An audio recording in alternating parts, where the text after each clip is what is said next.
que tiene la siguiente especificación: A, K, alfa, L, beta. ¿Bien? Pues no está de más indicar, jóvenes, que esta variable A representa la tecnología, es el progreso técnico, es ese activo intangible que hace que las productividades de los insumos aumenten. K y L son las dotaciones de capital y trabajo. Alfa y beta, ya saben ustedes que son parámetros que, entre otras cosas, representan elasticidades en sus productos, ¿de acuerdo? ¿Sí? Es importante notar que alfa y beta son parámetros mayores a cero. ¿Sí? Para este ejercicio vamos a determinar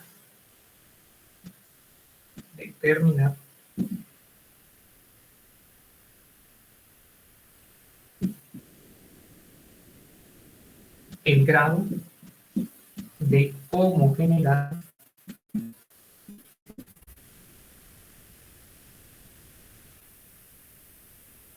homogeneidad tipo de rendimiento estándar.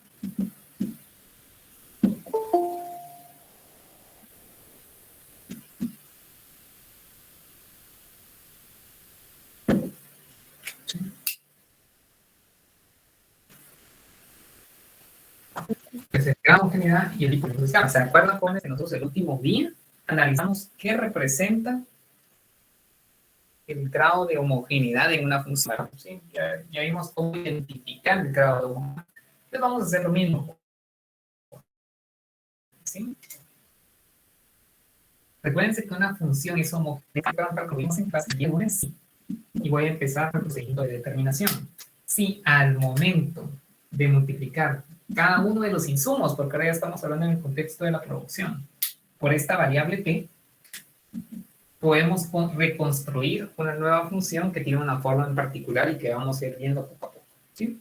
Nosotros partimos de poder multiplicar cada uno de los factores por este factor de escala t. Ya voy a explicar más adelante también económicamente qué representa este factor t. Pero lo que vamos a hacer es el proceso de determinación del grado de homogeneidad. Entonces venimos nosotros y sustituimos K por TK y L por TL. ¿Sí? Sustituir, jóvenes.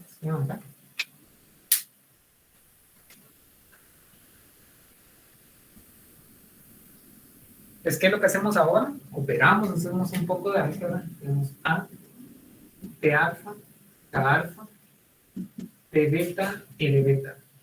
¿Sí? ¿Qué hicimos de acá para acá? Pues es muy sencillo. Cada uno de los factores que están dentro de esta base quedan afectados por el exponente alfa. Entonces, T al alfa, K al alfa. Lo mismo para este factor. Este factor tiene una base TL cuyo exponente beta afecta a toda la base. Entonces, voy a tener T beta, L beta. ¿Sí? ¿Qué es lo que voy a hacer ahora? Voy a ordenar los factores. Como el orden de los factores no me va a alterar el producto, voy a tener T alfa, T beta, A, K. Entonces tenemos rendimientos decrecientes a escala.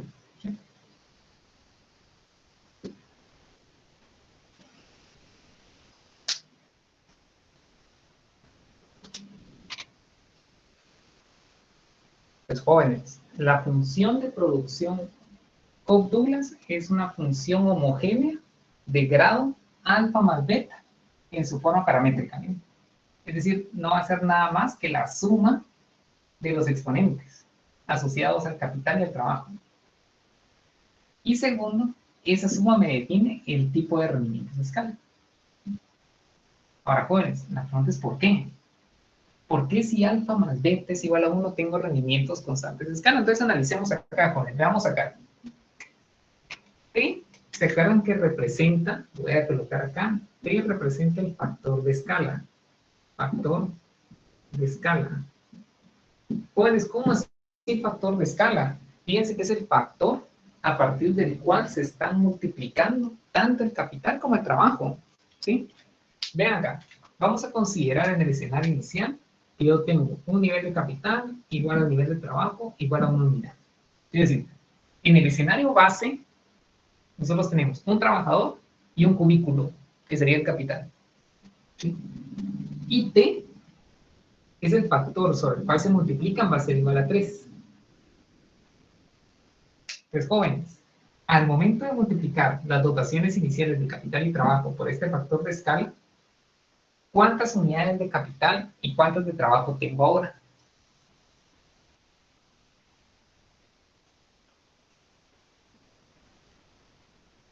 Fíjense, en el escenario base, yo tenía una planta en la cual había nada más un trabajador y una unidad de capital, un cubículo. Y con eso estaba produciendo. Al momento de multiplicarlo por este T, que es este factor de escala, ¿cuántas unidades de ambos insumos tengo?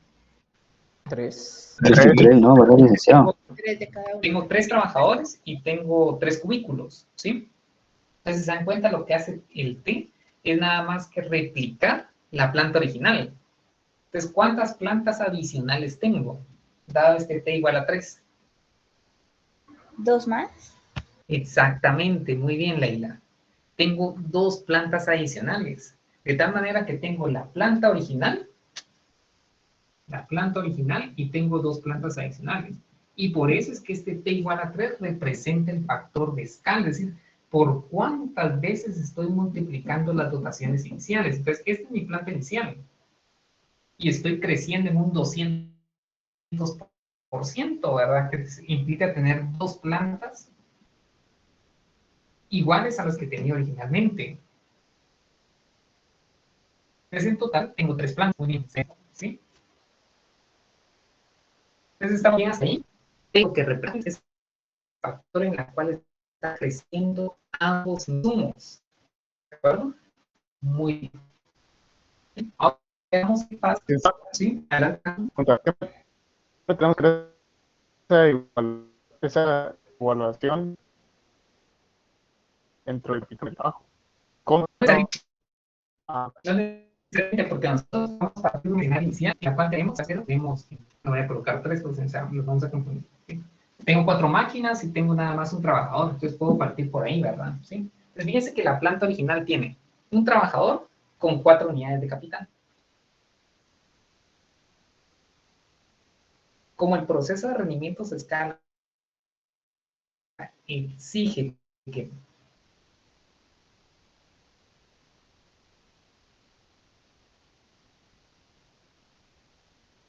preserve. Este pasa en todas las vidas 3, que ¿cuántas unidades tengo? Exactamente, voy a tener 12, voy a tener 12 y voy a tener 3.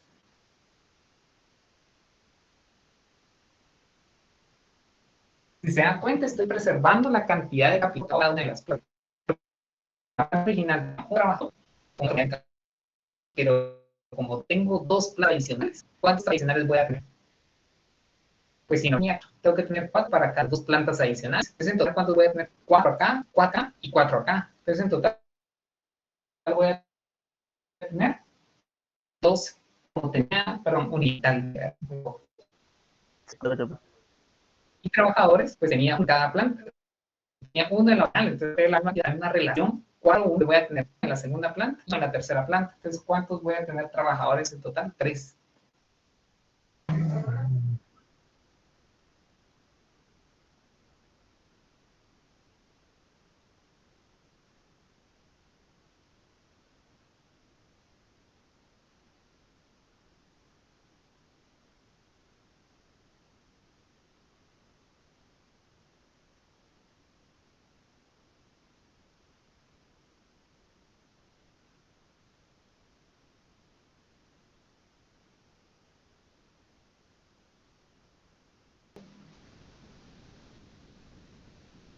¿En cuánto aumenta la producción? ¿Cuántas veces queda multiplicada la producción?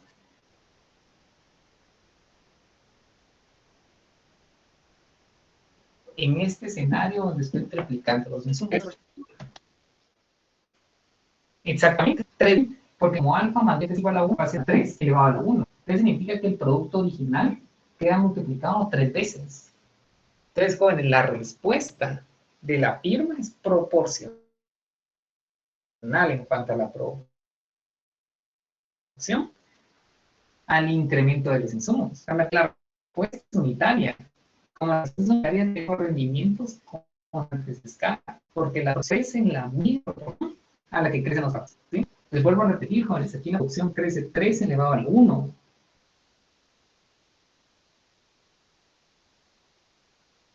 Entonces la producción se triplica también. Triplico los subseros, entonces tengo rendimiento. ¿Estamos bien ahí, joven?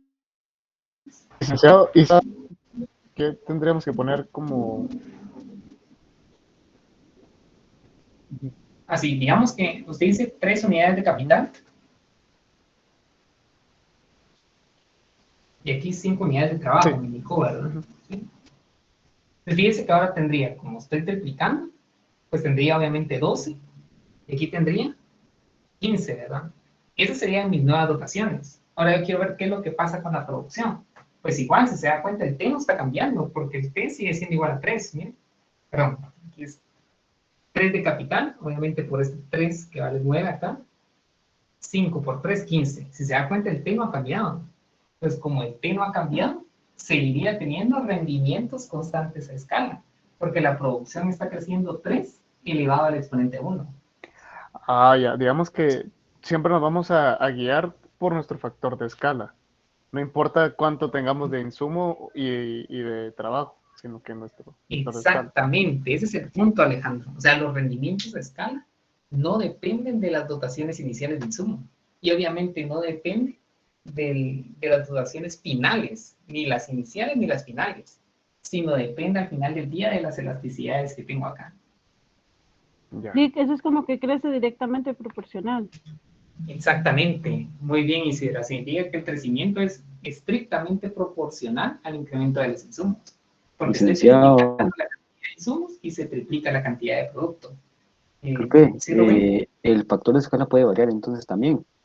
Exactamente. Y fíjense que los rendimientos a escala tampoco dependen del factor de escala, porque nada más dependen de las elasticidades. Por ejemplo, yo puedo decir, miren, voy a borrar jóvenes para simplificar un poco lo que tenemos acá. Voy a borrar este ejemplo hipotético, ¿sí? Y me voy a quedar con que las dotaciones iniciales pues son las mismas, ya sabemos que no depende de las dotaciones iniciales ni finales, pero voy a suponer que T es igual, incluso puede ser hasta decimales, porque ¿cuál es la condición de T? ¿Se acuerdan en el grado de homogeneidad? Nosotros dijimos que T nada más tiene que ser mayor a 1. Entonces yo puedo colocar 1.10.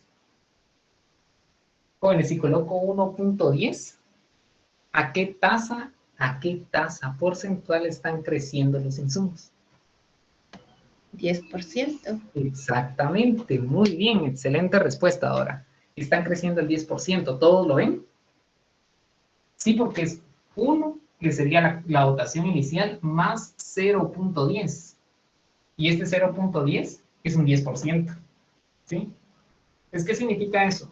Que si yo tenía, por ejemplo, una hora de trabajo, fíjense ahora la métrica que estoy utilizando, una hora de trabajo y una hora de uso de la computadora, cuando al momento de replicar, voy a tener de K 1.10 y de L 1.10, o sea, voy a tener 1.10 horas.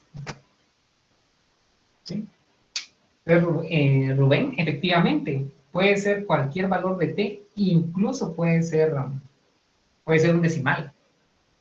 Si, por Sí ejemplo, que yo incluye digo todo, ¿ah? 1.25, ¿sí, Rubén? Ahí sí que incluye decimales, enteros de cualquier, hasta Exactamente, fracciones, ¿verdad? exactamente, imaginémonos, Rubén, ayúdeme usted con esto. Si yo digo que T es igual a 1.25, ¿cuál es la tasa de crecimiento de los insumos? 25%. 25%, ¿verdad? Exactamente, es el 25%, exactamente. Entonces, cuando digo 2, yo ya tengo una tasa porcentual de crecimiento, jóvenes. Si digo 2, ¿cuánto es la tasa de crecimiento porcentual? 1%. Exactamente, 100%. 100%. ¿Por qué? Porque es 1, la dotación inicial, más 1, que sería la misma planta otra vez. ¿Sí? Entonces aquí tendría un 100% de crecimiento, de tal manera que las dotaciones finales, ¿cuáles serían? Pues 2, ¿verdad? Y el ejemplo que nosotros estamos viendo es que T es igual a 3. Entonces, ¿cuánto es la tasa de crecimiento implícita? Debería ser el 300%, ¿no, Lick? Es el 200%. Muy bien, Jacqueline, ¿sí? ¿Por qué? 200% de 1, pues es 2. Y en consecuencia tengo 3 ahora. ¿Sí? O sea, es un 200%. Esto de acá equivale a una variación porcentual del insumo en 200%. Pero vuelvo a repetir. Lick, pero entonces ahí cambiaría, perdón, ahí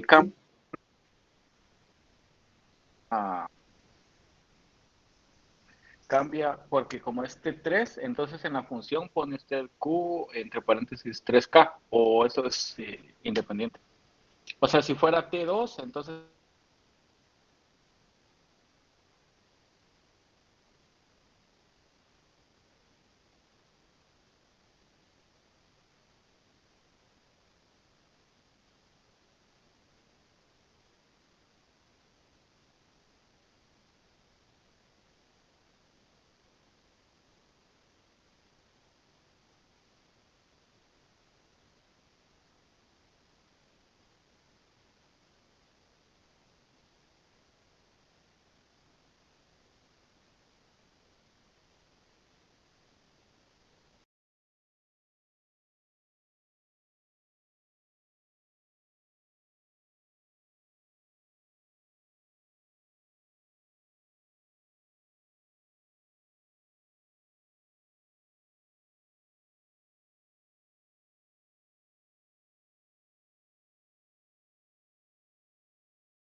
más beta es menor a 1. Recuérdense que las elasticidades son positivas, entonces tiene que ser menor a 1 y mayor a 0. Entonces, ¿cuál es que me indica un número? Que verifique esa 0.1. 0.1. Entonces vamos a colocar 0.1. Exactamente.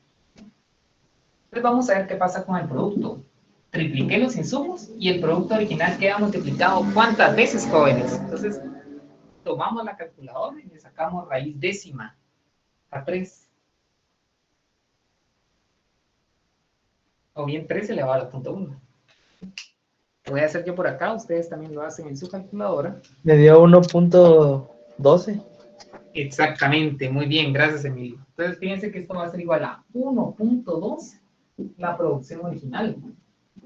Entonces si se dan cuenta, estoy triplicando insumos y ni siquiera llega al doble, porque es 1.12. ¿Sí? De hecho es un 12% más, si se dan cuenta, ¿verdad? ¿Sí? Pues jóvenes, ¿qué tipo de rendimientos a escala tengo entonces? Decrecientes. Decrecientes. Decrecientes a escala. Muy bien, jóvenes, gracias. Pues, esa es la razón por la cual los rendimientos a escala en una función Cobb-Douglas depende de la suma de las elasticidades insumo-producto, miren, en función a esta clasificación que teníamos de este lado.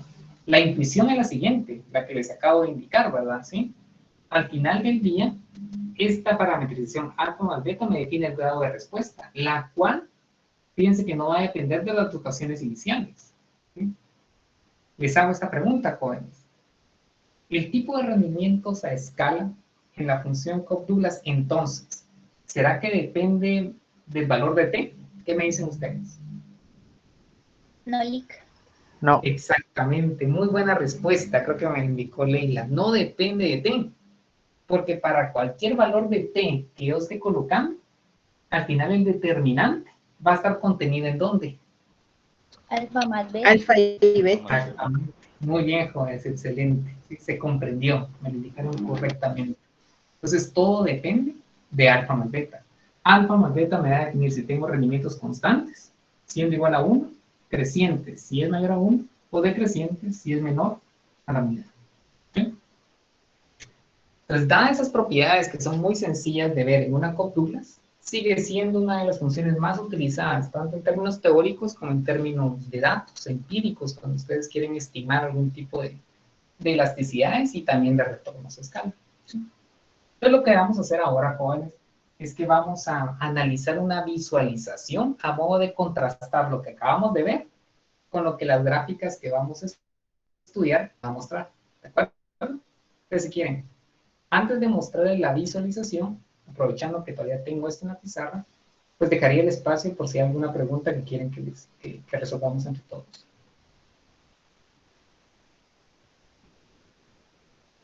Muy bien, jóvenes, entonces veamos la visualización, ¿sí? ¿Qué vamos a estudiar en la visualización que les voy a, que vamos a discutir? Vamos a ver los rendimientos a escala en una COP Douglas y vamos a ver cómo la forma de las isocuantas van cambiando, ¿verdad? Y la interacción entre ellas. Entonces les voy a mostrar ahorita en su pantalla esa visualización. ¿Sí? Entonces los voy a abrir por acá. Voy a ver esto de acá. Vamos a ver. Solo déjenme ver una cuestión por acá, jóvenes, que... ¿sí?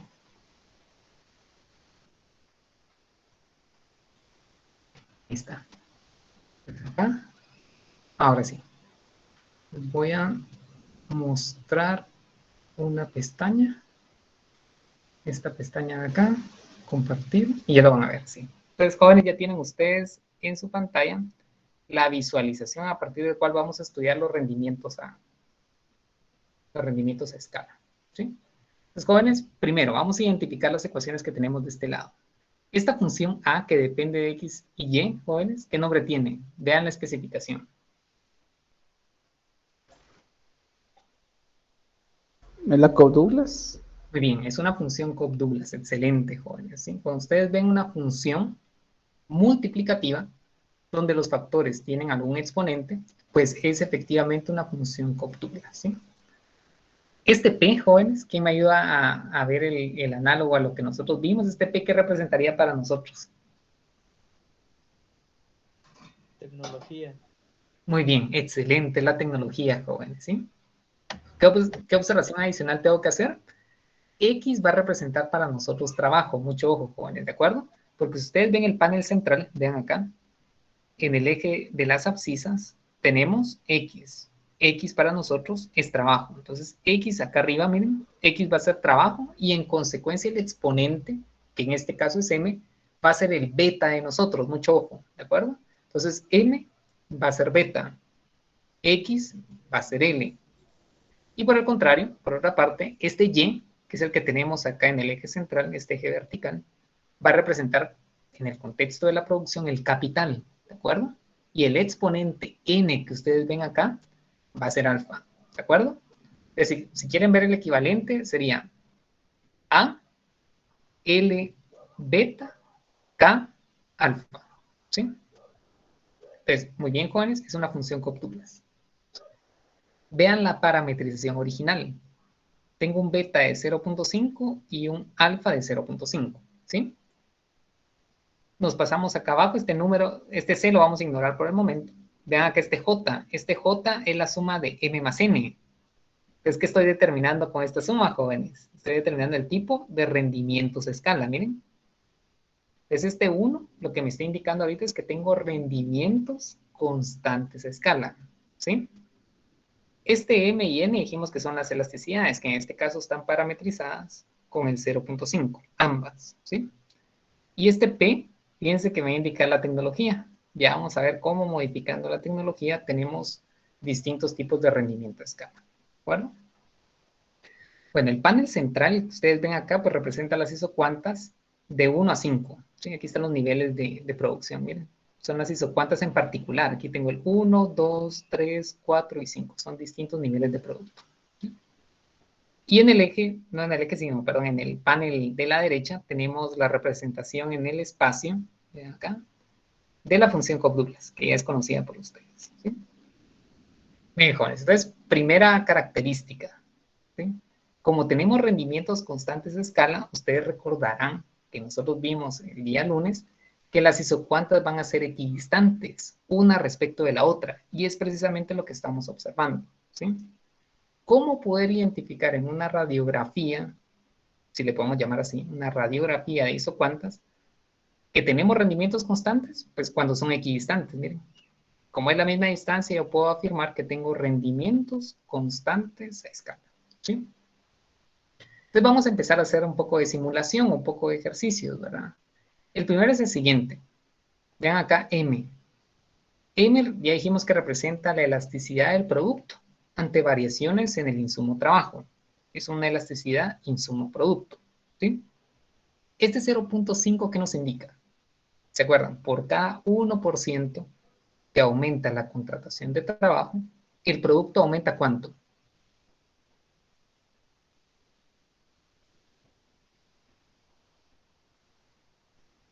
¿Aumenta? 0.5. En porcentaje, 50%. Excelente. Bueno, de hecho es en porcentaje, pero aquí tenemos que leerlo como 0.5, porque esto ya es un porcentaje, no es que lo tengamos que transformar a porcentaje, ¿de acuerdo? Entonces la respuesta es inelástica, es 0.5%, ¿sí? Gracias por comentarlo, exactamente. Es un porcentaje, pero ya está expresado como tal, 0.5%, ¿sí? Entonces vamos a hacer que la elasticidad del trabajo al momento de afectar el producto sea mayor. Entonces, ¿qué va a pasar? Pues obviamente vamos a pasar de rendimientos constantes a rendimientos crecientes. Jóvenes, ¿qué dijimos que pasaba con el mapa de isocuantas cuando teníamos rendimientos crecientes a escala? ¿Qué pasaba con la interacción de las isocuantas? Las isocuantas están cada vez más cerca una de otra. Excelente. Muy bien, excelente, jóvenes. Entonces, eso es lo que tenemos que esperar en el escenario que vamos a simular a continuación. Aumenta la elasticidad del trabajo cuando afecta el producto y las isocuantas tienen que acercarse. ¿Por qué se acercan? Ustedes tienen que ver qué pasa al mismo tiempo con nuestra superficie y esa tiene que crecer más rápido. Entonces revisemos, jóvenes, hagamos el primer ejercicio. Vamos a incrementar esta elasticidad y vamos a ver qué pasa con la interacción de las isocuantas y con la superficie, ¿sí? Entonces veamos. Efectivamente. Creo que Alejandro me lo indicó, no los puedo ver ahorita, pero las isocuantas se empiezan a acercar, se empiezan a juntar más. Miren, ahorita está pasando lo contrario, está cayendo la productividad del trabajo, tengo rendimientos decrecientes a escala y vean qué pasa, se empiezan a alejar. ¿Sí? Ahora, ¿por qué se empiezan a alejar o bien a acercar? Ahorita se están empezando a acercar, porque vean, la superficie, que es el producto, empieza a crecer más rápido, vean. Entonces, como que empieza a volverse convexa, la producción se empieza a acelerar, entonces las isocuantas empiezan a juntarse mucho, porque empiezan a elevarse dentro del eje Z mucho más rápido. ¿Qué está pasando lo contrario? Vean. Está cayendo la productividad. ¿Sí? Aumenta la productividad y vean qué pasa, se empieza a acelerar la producción. Entonces se empiezan a juntar más, vean las isocuantas. ¿Sí? Les vuelvo a repetir, jóvenes, es consistente con lo que nosotros vimos, ¿sí? Al momento que la firma empieza a experimentar rendimientos crecientes, que es un poco lo que vamos a ver ahorita, rendimientos crecientes a escala, las isocuantas se empiezan a juntar, están más cerca una respecto de la otra. Me voy a quedar acá, miren. Revisemos. 1.25, rendimientos crecientes a escala, lo cual implica que las isocuantas van a estar más cerca. Voy a colocar un escenario más extremo. 0.98. Miren. Están cada vez más cerca. ¿Por qué están más cerca? Nos pasamos a la superficie. Y es que la superficie crece más rápido. Vean acá, jóvenes.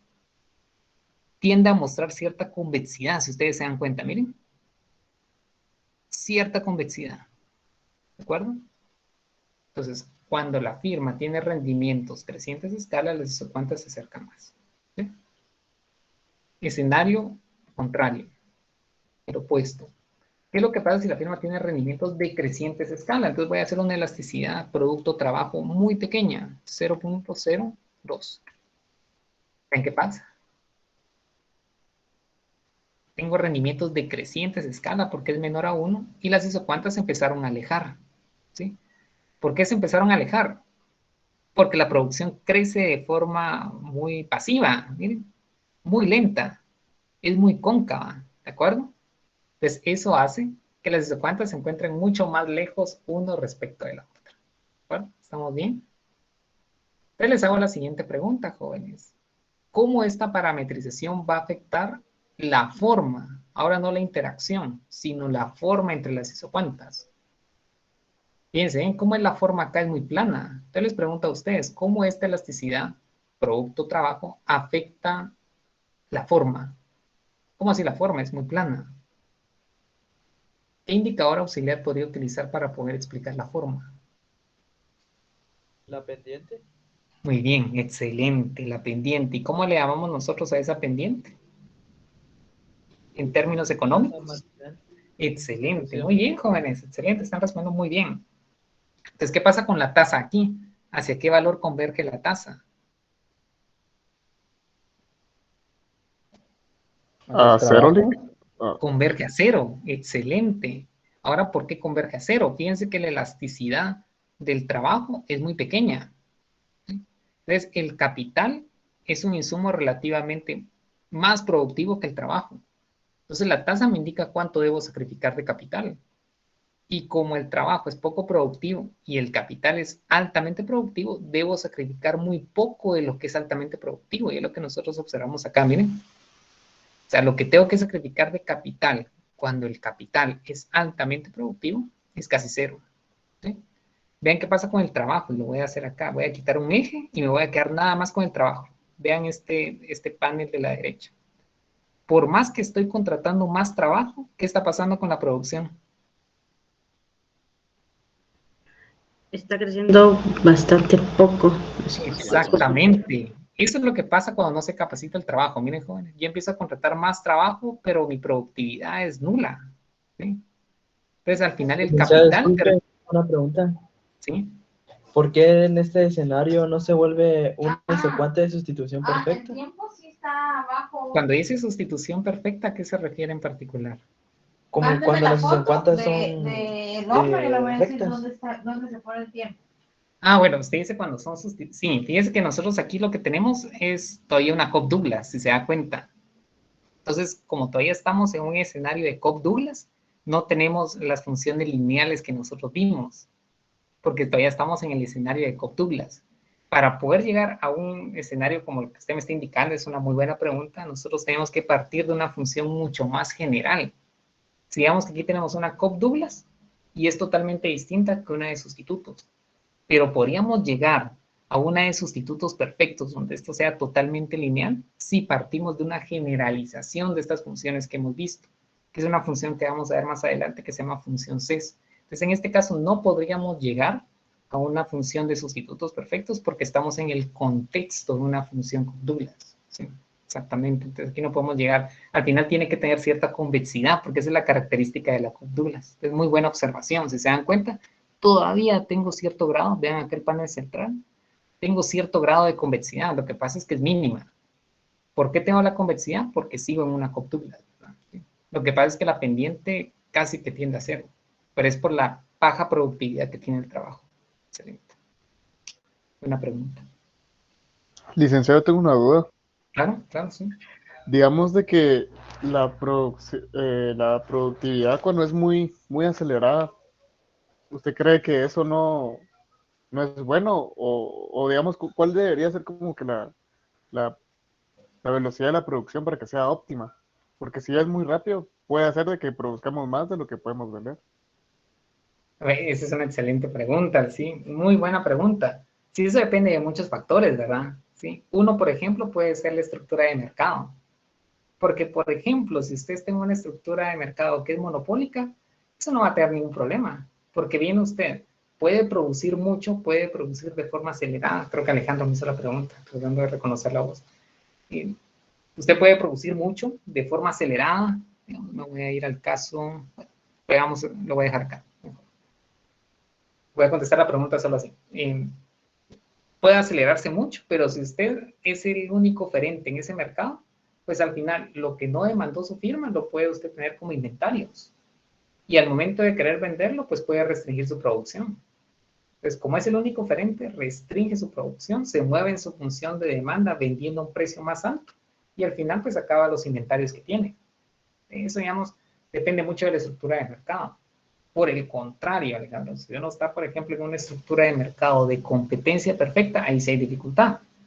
Porque viene usted y hacer cualquier excedente de producción va a hacer que los competidores en ese mercado pues puedan obtener mayores ganancias, ¿verdad? ¿Sí? ¿Por qué? Porque ellos no van a tener ese tipo de excedente que se acumula como inventario. Entonces, digamos, para fines del modelo, nosotros hacemos una simplificación para evitar ese tipo de inconvenientes.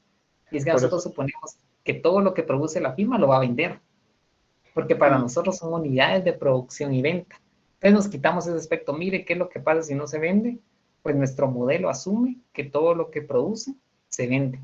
Pero en la vida real, pues depende de eso. Depende mucho de la estructura de mercado en la cual esté ubicado, ¿verdad? Y me imagino que la línea de isocosto o la restricción también nos va a ayudar digamos, a saber cuál es nuestro óptimo de producción, ¿no? Exactamente, exactamente. O sea, en el contexto del problema del productor, pues obviamente vamos a estar restringidos por los costos y por los recursos que tiene la firma para poder contratar trabajo y comprar capital. Exactamente. Gracias, Lick. Excelente, excelentes observaciones. ¿Alguna pregunta adicional? Lick, solo Sí. con el escenario que usted estaba mencionando, cuando era monopolio, la isocuanta se convierte en una línea de ingresos medios, de ingresos medios y de ingresos marginales, que era lo que mirábamos que era recto. Ese sería para el caso de competencia perfecta. Cuando usted tiene competencia perfecta, exactamente su ingreso medio es igual al ingreso marginal. Pero cuando está en monopolio, usted tiene su función de demanda y abajo tiene el ingreso marginal. Entonces, cuando usted optimiza, se acuerda que el costo marginal igual al ingreso marginal, pero lo vende al precio que le indica su función de demanda. Entonces va a tener un precio que va a estar por arriba del ingreso marginal. Exactamente. Y esas serían las diferencias en las estructuras de mercado. Exactamente. Pero no tendría cambio alguno en isocuanta como tal, ¿verdad? Bien, jóvenes, continuamos, ¿verdad? Yo les indicaba que al final estas elasticidades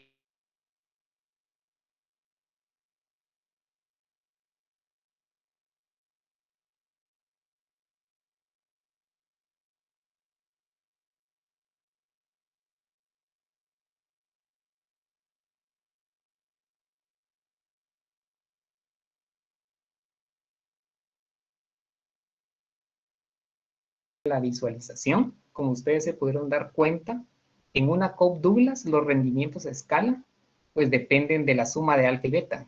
Obviamente pueden existir factores externos, como este que estamos viendo de tecnología, que también puede generar algún tipo de rendimientos de escala en la firma. Pero la suma de las elasticidades pues es un componente importante de esa determinación, no solo del grado de homogeneidad, sino también del tipo de rendimientos que tiene una empresa. Bueno. Muy bien, jóvenes, entonces esa era la segunda parte. ¿Se acuerdan? Les dije, les voy a mostrar un poco de lo que esta visualización nos permite comparar con lo que nosotros acabamos de ver acá matemáticamente y obviamente económicamente, ¿sí?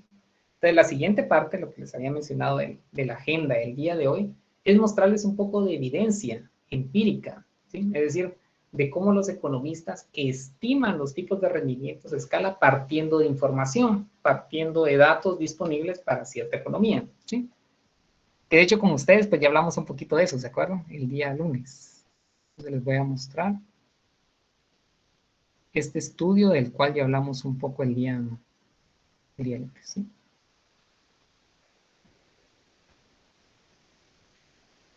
Ahí está.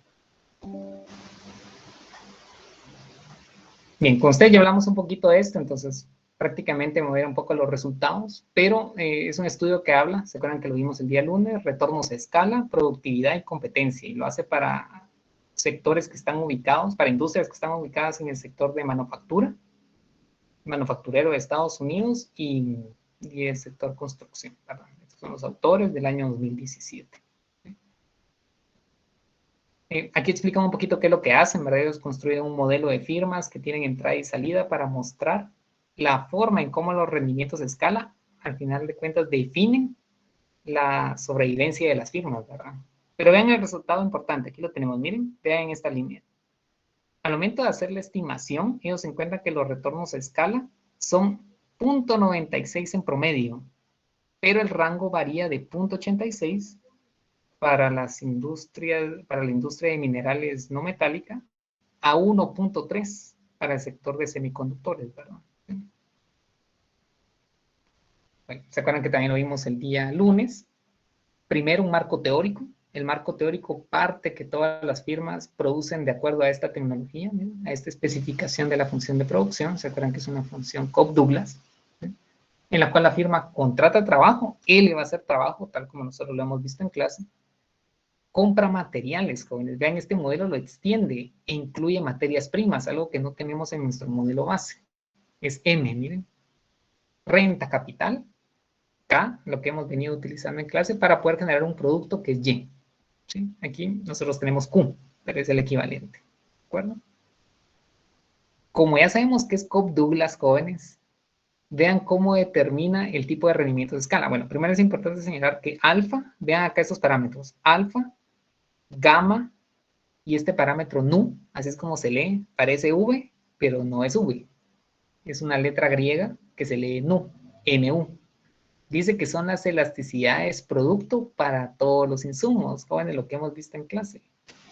Los parámetros en una Cobb-Douglas de forma individual representan elasticidades insumo-producto, ¿sí?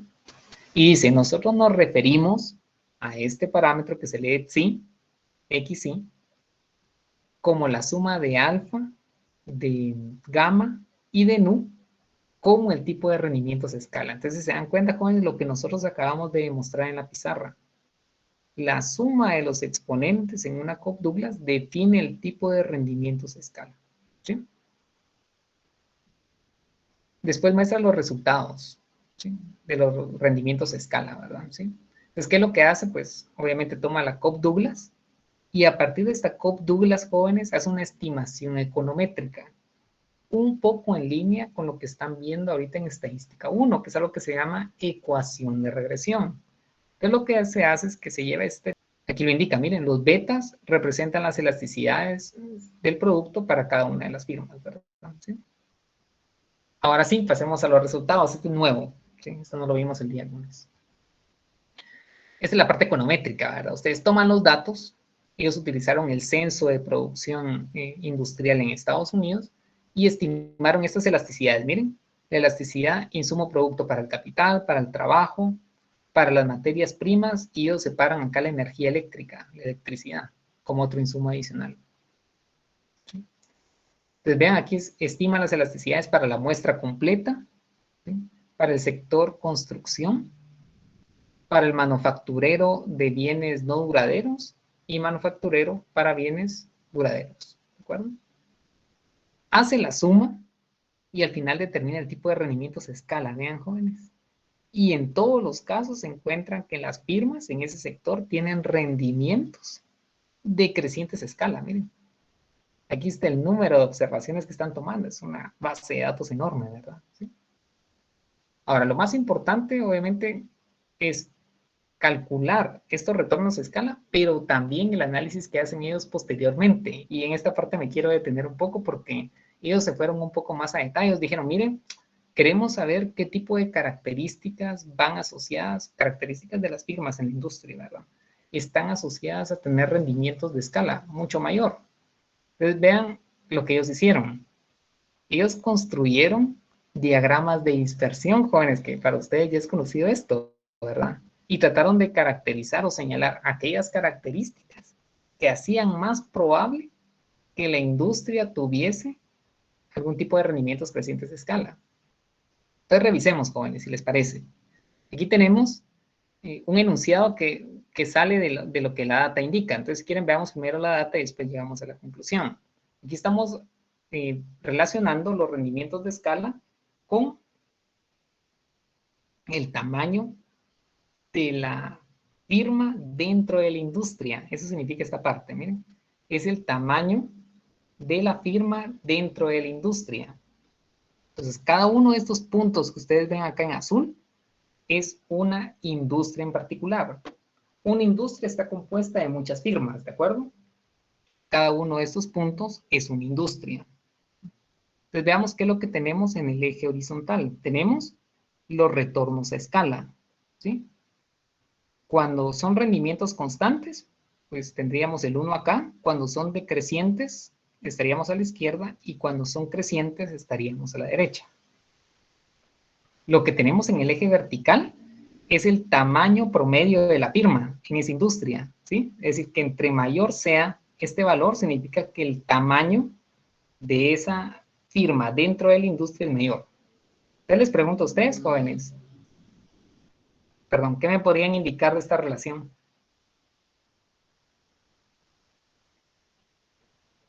Digamos, ¿a qué conclusión podrían arribar partiendo de este diagrama de dispersión?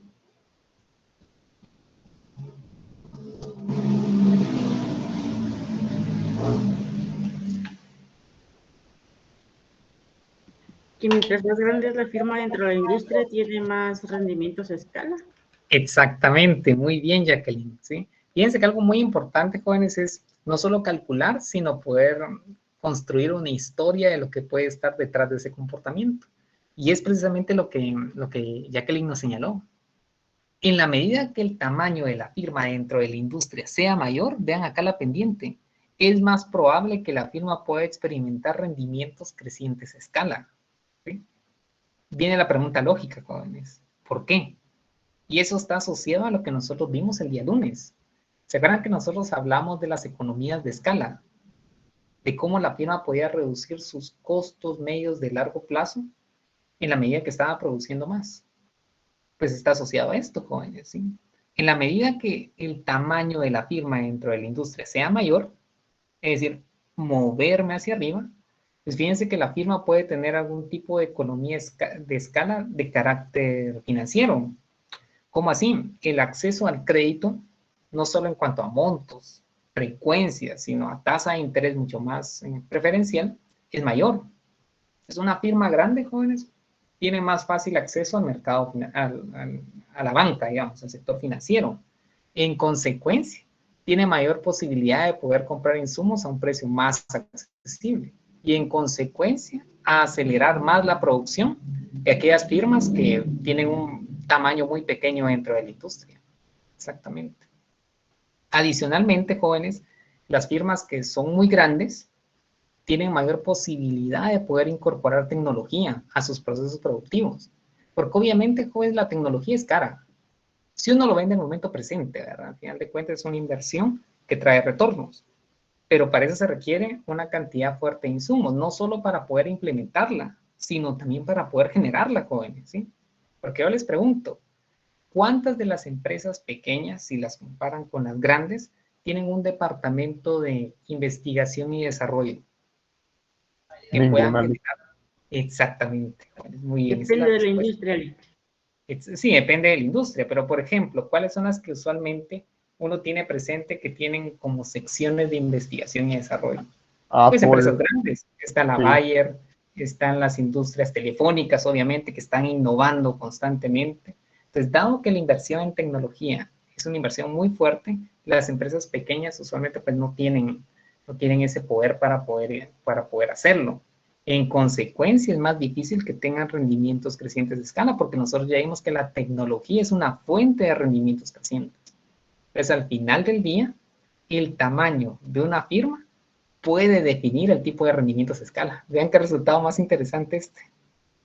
Licenciado, ¿sí? Yo así como aquí en el país, los que he visto que tienen bastante tecnología y todo, y para mí es la mejor, es el Banco Industrial. No trabajo ahí, pero yo he visto que ellos invierten mucho en tecnología, desarrollo. Y eso obviamente, exactamente, es muy buen ejemplo. Digamos que en general, yo le podría indicar que todo lo que es la banca en Guatemala invierte en tecnología si lo comparamos con otro sector, ¿verdad? Pero dentro de la misma banca, como usted indica, hay firmas que, dado el tamaño que tienen, pueden o tienen la posibilidad, digamos, de invertir en más tecnología que otras. Exactamente, Alejandro. Muy buena observación. ¿Sí? Licenciado, disculpe. Sí, en el sector turismo, la tecnología también impacta de igual manera que en las demás áreas. Esa es una muy buena pregunta. Habría que irse a los datos, la realidad, ¿verdad? Digamos, una respuesta concreta, numérica, pues no la tengo, digamos, porque no tengo el estudio como tal, ¿verdad? Lo que sí le puedo decir es que también depende mucho de la naturaleza del sector. Por ejemplo, ¿qué es lo que sabemos del sector turismo, verdad? Es un sector que es más intensivo en su producción, digamos así, en su prestación de servicios, en el factor mano de obra, ¿están de acuerdo, verdad? Entonces, como es más intensivo en mano de obra, digamos que no es que la tecnología no juegue ningún rol, ¿verdad? Sino que, digamos que elevar la productividad marginal del trabajo vía capacitación es fundamental para poder generar mayor valor agregado en ese sector. Entonces, obviamente, digamos, no podríamos comparar el sector turismo o el sector, por ejemplo, de producción de computadoras o microprocesadores, ¿verdad?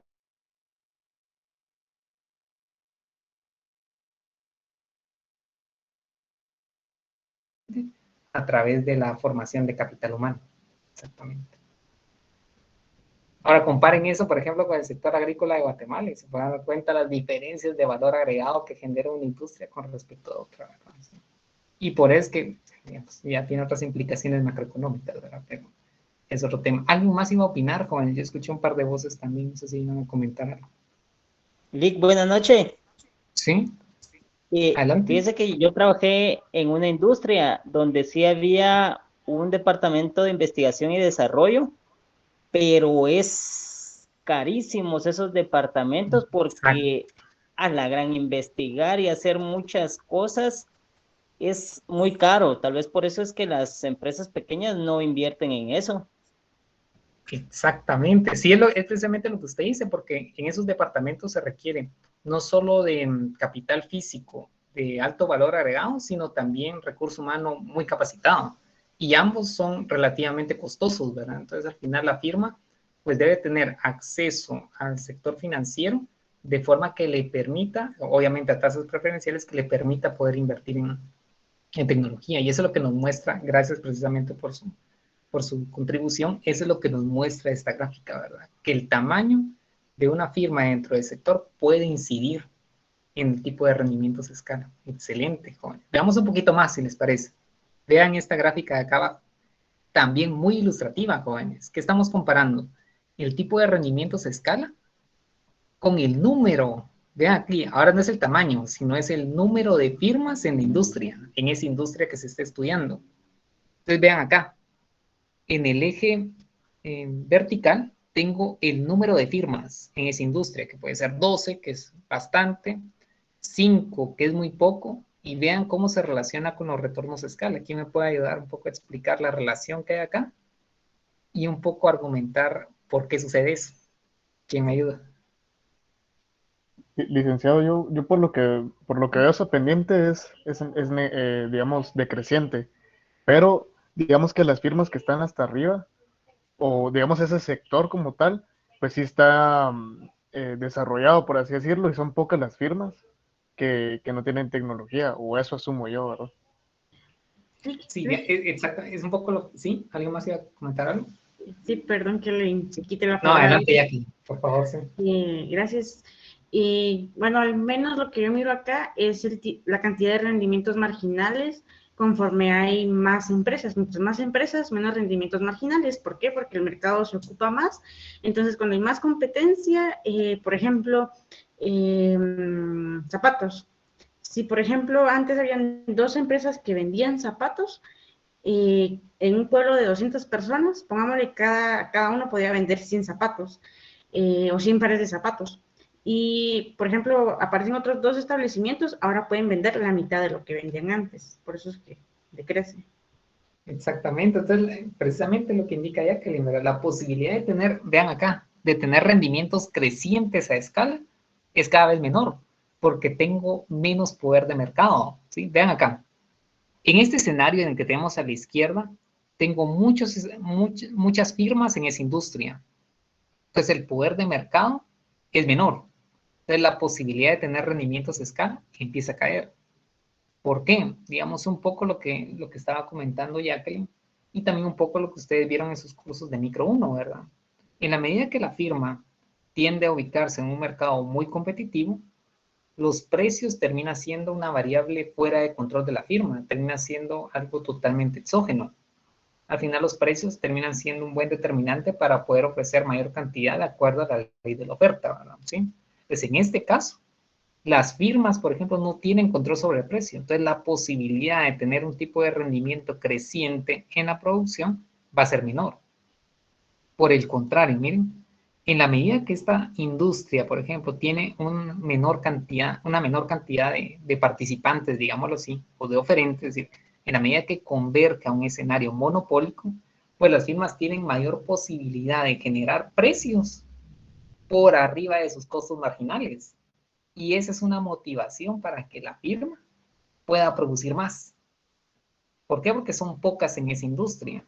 Entonces, aquellos mercados que tienden a ser monopólicos tienden a presentar, o al menos incrementan la posibilidad de poder generar rendimientos crecientes a escala. ¿Sí? No solo por el lado de poder generar precios por arriba de sus costos marginales, sino de también poder generar costos marginales, costos medios de largo plazo, pues decrecientes, ¿verdad? O sea, las economías de escala que hemos venido discutiendo. Licenciado, disculpe, no sé si me ¿Sí? puede aclarar en esa gráfica, ¿el número de establecimientos se refiere a competencia o establecimientos de la propia firma? Sí, aquí me refiero, gracias por la pregunta, es una muy buena observación. Cuando me refiero a establecimientos, es el número de firmas en esa industria. Entonces, por ejemplo, aquí tengo esta industria, mire. Entonces, en esta industria, por ejemplo, hay, vamos a suponer, 11 firmas, ¿sí? Entonces, aquí tengo 11 firmas a contraste, digamos, de esta industria. Cada punto es una industria en la cual tengo aproximadamente 7 firmas. Entonces, aquí lo que tengo es el número de firmas, ¿verdad? El número de firmas en una industria.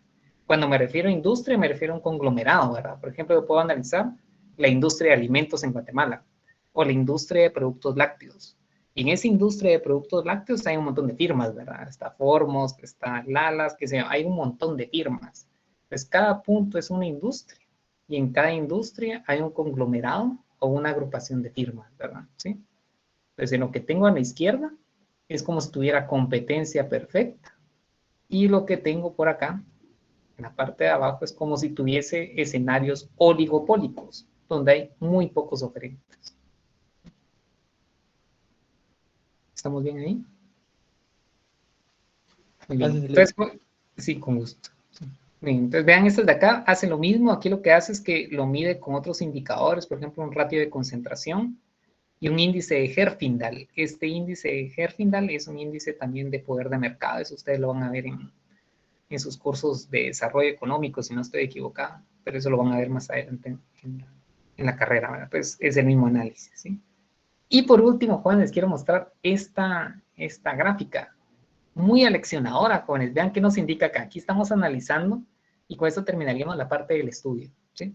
Estamos analizando retornos a escala versus este indicador que es Total Factor Productivity. Esto no es nada más que la tecnología. Este TFP es también tecnología, y digamos en términos técnicos se le llama Total Factor Productivity, ¿sí? Y estamos analizando la dispersión. Vean qué interesante, la dispersión o la variabilidad. Eso no es nada más que el momento 2 que ustedes han visto en estadística, que es un poco así equivalente a la varianza. Eso ustedes ya lo vieron en estadística, ¿verdad? Aquí estamos viendo la varianza de la tecnología, la variabilidad de la tecnología a lo largo de las firmas en una industria, con los retornos de escala. Entonces, jóvenes, ¿quién me ayuda? Solo voy a hacer énfasis en esta parte. Aquí lo que tenemos es la variabilidad en el uso de la tecnología dentro de las firmas en la industria. ¿Cómo así? En la medida que esto sea muy grande, lo que está diciendo es que hay firmas que tienen tecnología muy obsoleta, pero en esa misma industria hay firmas que tienen tecnología de punta. Entonces eso implica una alta dispersión, una alta varianza o una alta variabilidad. Pues, jóvenes, les pregunto, ¿qué es lo que nos sugiere la gráfica respecto de ambas variables? Variabilidad en la tecnología y retornos a escala. ¿Quién me ayuda? Que puede estar relacionado que los retornos a escala dependen mucho también de la alta tecnología que tengan o no tengan las firmas. Bueno, ¿Y cuál en sería este caso, ¿cómo? Claro. ¿Cuál sería esa relación? ¿Sería directa o inversa? ¿Y por qué sería? De acuerdo a la gráfica. Entre mayor es la dispersión, exactamente, jóvenes, vean, entre mayor es la variabilidad en el uso de tecnología dentro de la industria. En esa industria, la posibilidad de generar retornos decrecientes a escala, decrecientes es mayor. Entonces, vean cómo el uso equitativo, digámoslo así, el uso homogéneo, el uso igualitario, el uso de una misma tecnología dentro de la industria, hace que la probabilidad de tener rendimientos de escala sea mayor. Es interesante. Es decir, que si en una misma industria tenemos, qué sé yo, la de lácteos, qué sé yo, Formos, por ejemplo, utiliza tecnología de punta, pero Lalas, qué sé yo, no sé si se llama, utiliza tecnología muy obsoleta. Lo que va a generar es que la industria tenga rendimientos decrecientes de escala. Ven qué interesante, hay como una especie de externalidad que se genera en la industria, ¿verdad? ¿Sí? Entonces, lo ideal es que en la industria todos tengan la misma tecnología, porque eso implica menor dispersión y la probabilidad de tener rendimientos de escala va a aumentar. Ven qué interesante. Está muy interesante. Entonces, jóvenes, voy a dejar de compartir. Y como les indicaba, pues una parte del curso es también que podamos ver un poco de la evidencia, digamos, que lo que nos muestran los datos. Y es un poco el trabajo que ustedes como economistas van a hacer. Máxime si se dedican a la investigación, a hacer investigación económica, ¿verdad? Lo que van a hacer es que van a tomar el marco teórico que les dan los cursos de teoría económica, como este, teoría micro, y sobre eso ustedes hacen estimación econométrica. Y después de eso hacen un análisis y discusión de sus resultados. Pues jóvenes, con esta parte nosotros terminaríamos el tema de rendimientos a escala. Pues jóvenes, hago un pequeño paréntesis, ¿sí? Como este tema 100% va a ser evaluado en el segundo parcial, les voy a pedir que ustedes resuelvan del laboratorio número 3, que ya les trasladamos, que resuelvan la parte que atañe al tema de rendimientos a escala, que si no estoy equivocado, son los primeros 2 ejercicios, donde tienen una tabla y tienen un par de funciones matemáticas. ¿De acuerdo? Entonces, ese ejercicio, esa parte, digamos, esos 2 ejercicios que están contenidos en el laboratorio número 3, se los voy a pedir para el día miércoles, para el otro miércoles, por favor, ¿sí? Entonces, no van a entregar todo el laboratorio, sino nada más aquello que concierne a la parte de los rendimientos de escala. Eso para que ustedes puedan, obviamente, practicar y que Pablo me haga el favor de darle retroalimentación a modo que ustedes puedan ver en dónde tienen que corregir, si es que fuese necesario, en cuanto al tema de rendimientos de escala. ¿De acuerdo? ¿Estamos bien? Entonces, jóvenes, para el siguiente miércoles. ¿De acuerdo? Bueno, jóvenes, entonces en estos 5 minutos que me quedan todavía, quiero introducir el tema de elasticidad de sustitución. Nada más darles un poco de motivación de qué consiste este tema para que el día lunes que tenemos clase, pues lo podamos definir ya propiamente en forma concreta, ¿de acuerdo? Entonces digamos que la última parte va a ser mostrarles un poco de la motivación y para ello voy a mostrarles mi pantalla. Para que podamos un poco introducir el tema, ¿de acuerdo? Entonces voy a mostrar ahorita mi pantalla, esto de acá. Listo. ¿Sí? Bien, jóvenes, el siguiente tema que nosotros vamos a estudiar a detalle, hoy nada más voy a introducir el tópico, es el tema de elasticidad de sustitución, ¿sí? Entonces, ¿cuál es la motivación de este tema? Pues fíjense que nosotros, siguiendo el hilo conductor de lo que hemos venido estudiando, pues vamos a considerar una firma que está en equilibrio.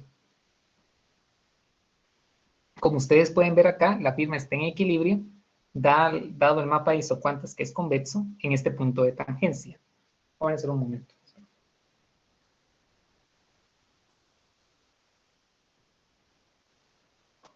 Ahí está. ¿Sí? En ese punto de tangencia que ustedes observan. ¿Sí? Entonces, la motivación del tema que nosotros vamos a ver es la siguiente. Imagínense que el mercado les da nueva información respecto del precio de los insumos, ¿sí? Particularmente, pues consideren que el precio de, ya sea del capital o del trabajo, cambia, ¿sí? En particular, vamos a considerar una reducción en el salario por trabajador, miren. Pasa de 100 quetzales reales a 50 quetzales reales. ¿Qué cambio nosotros observamos en el modelo gráfico que nosotros hemos visto? Pues se acordarán que la línea hizo costo de la que nosotros teníamos en rojo y ahora la firma encuentra una línea hizo costo mucho más plana. con un conjunto mucho más amplio que antes. Recuerden que el conjunto son todas las opciones de compra, ¿sí? Entonces, ¿qué va a hacer la firma ante esa nueva información? Pues va a cambiar sus demandas óptimas, ¿sí? Va a contratar mayor cantidad de trabajo y va a comprar mayor cantidad de capital. El efecto sobre el capital es más bien marginal, ¿verdad? ¿Sí? Fíjense que este cambio en la demanda que tenemos de 5 trabajadores, vean en el equilibrio inicial, 5 trabajadores a 9 trabajadores, ese cambio que ustedes ven acá se puede explicar por 2 efectos, ¿sí? Uno de estos efectos se llama efecto sustitución. Es análogo a lo que ustedes vieron en Microeconomía 1 para la teoría del consumidor. ¿Qué nos indica el efecto sustitución? Dado que uno de los factores es más o menos productivo que el otro, pues tiendo a recomponer mi demanda. Vean qué pasó en este escenario. Como cayó el salario, ese es un indicador de la productividad del trabajo. ¿Qué implica? Que la productividad aumentó o disminuyó. ¿Qué me indicarían ustedes? Sí, una caída. Disminuyó. Exactamente. Disminuye. Muy bien, jóvenes. Esa es la lectura que ustedes deben de hacer. Excelente respuesta. Cuando cae el precio de uno de los factores, eso me indica que la productividad inherente de ese factor es menor. Entonces, ¿qué va a hacer la firma? La firma va a recomponer, pero la va a recomponer a lo largo de la misma isocuanta. Entonces, eso implica neutralizar el efecto de la renta, ¿sí? Entonces, ¿qué hace la firma? Toma la nueva información de mercado. ¿Se acuerdan que la información de mercado está en la pendiente? En la pendiente de esta nueva línea isocosto, la que está en lila. Entonces, tomo la nueva pendiente y me traslado a un punto de equilibrio en la isocuanta original. Obviamente tengo una línea isocosto mucho más plana. Entonces, el nuevo punto de equilibrio me señala la recomposición de la cual ustedes me hablaron. Como es menos productivo, entonces la firma va a empezar a demandar más de él al momento de recomponer para compensar la poca productividad. Recuérdense que en este escenario la producción no ha cambiado. ¿Qué va a hacer la firma después? Como el poder adquisitivo de su desembolso total aumenta porque cae el precio del trabajo, la firma empieza a demandar más, miren. Entonces demanda más de trabajo, de 7 a 9 trabajadores, y se traslada a una isocuanta más alta, produciendo más. Y a eso se le llama efecto producción. La firma produce más porque el desembolso total tiene un poder de compra más alto, miren, mayor poder adquisitivo, ¿sí? Entonces, jóvenes, nosotros vamos a estudiar este efecto sustitución, o sea, de los 2 efectos que tenemos acá, el que realmente nos va a interesar es el efecto sustitución, pero a diferencia de lo que tenemos en el efecto, nosotros lo vamos a calcular en términos de elasticidad. Recuérdense que una elasticidad tiene una particularidad muy importante y es la siguiente. ¿Cómo se mide una elasticidad, jóvenes? ¿Cuál es la métrica? ¿Cómo se expresa una elasticidad? ¿En términos? ¿Porcentuales? Exactamente, muy bien, Jacqueline. Entonces, a diferencia de lo que tenemos en el efecto sustitución, donde estamos midiendo el cambio en unidades, ahora vamos a medir el cambio en porcentajes. Entonces, por eso se le llama elasticidad de sustitución, porque estamos viendo cómo cambia la demanda de insumos por parte de la firma cuando ocurre el efecto sustitución. Y el efecto sustitución ocurre porque la firma tiene nueva información del mercado. Eso es un análisis prácticamente temporal, jóvenes. Ustedes tal vez como les toca o les va a tocar hacer un seguimiento del precio de los insumos a lo largo del tiempo. De un mes al otro puede cambiar. Entonces, al momento que cambia, ¿cómo cambia la firma su demanda? Eso es lo que mide la elasticidad de sustitución. ¿Cómo sustituyo factores sabiendo que esos factores cambian de precio? Ese es el mensaje, ¿sí? Entonces, jóvenes, esa es la motivación para lo que nosotros vamos a estudiar el día lunes, ¿sí? El tema es elasticidad de sustitución. Y el espíritu es ese. Cambia la información del mercado de insumos y yo como firma tengo que recomponer mi dotación de factores. ¿De acuerdo? Muy bien, jóvenes. Entonces lo vamos a dejar hasta acá el día de hoy, ¿sí? Vamos a continuar el día